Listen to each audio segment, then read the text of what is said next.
वज़ीर आज़म शहबाज शरीफ ने चीन के वज़ीर आज़म ली चियांग और चीनी वज़ीर सनत और इंफॉर्मेशन टेक्नोलॉजी ली चेंग से अलहदा मुलाकातें की, जिनमें पाक चीन ताल्लुकात को मज़ीद मुस्तहकम बनाने, सी पैक फ़ेज़ 2 में मुसलसल पेशरफ्त और गवादर बंदरगाह जल्द फ़ाल करने के अज़म का आदा किया गया। सनत, ज़राअत, तिजारत, IT और कानकुनी के शोबों में ताउन बढ़ाने पर भी इत्तेफाक हुआ।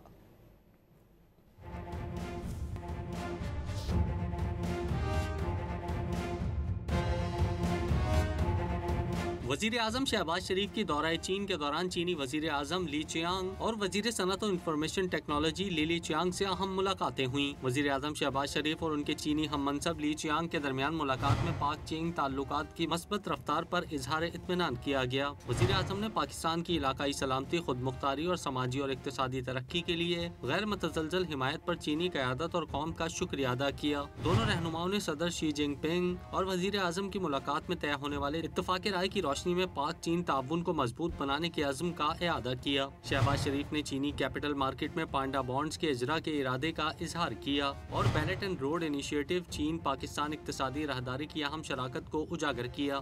शहबाज शरीफ ने कराकरम हाईवे और ML1 को दोबारा तरतीब देने और गवादर पोर्ट जल्द फाल करने की जरूरत पर जोर दिया। बिजनेस टू बिजनेस ताउन और सरमायाकारी के वसी इम्कानात पर जोर देते हुए वजीर आजम ने सनत, ज़राअत, कानकनी और मादनियात, टेक्सटाइल और IT को इक्तिसादी ताउन के लिए तरजीही शोबे करार दिया। वफूद की सतह पर बातचीत के बाद चीनी वजीर आजम ने वजीर आजम शहबाज शरीफ के एजाज में जोहराना भी दिया। वजीर आजम शहबाज शरीफ बाद में चीनी वजीर सनत और इंफॉर्मेशन टेक्नोलॉजी ली चियांग से बीजिंग में मिले और सनत, ज़राअत, तिजारत के शोबे में ताउन मजीद गहरा करने के विजन का इआदा किया। वजीर आजम ने चीन पाकिस्तान इक्तिसादी राहदारी को पाकिस्तान की समाजी इक्तिसादी तरक्की का मरकजी सुतून करार दिया। चीनी सनती वजीर ली चियांग ने वजीर आजम के इक्तिसादी इस्लाहात के एजेंडे को सराहा। उन्होंने दो तरफा ताल्लुकात और इश्तराक को नई बुलंदियों पर पहुँचाने के अज़्म का इजहार किया।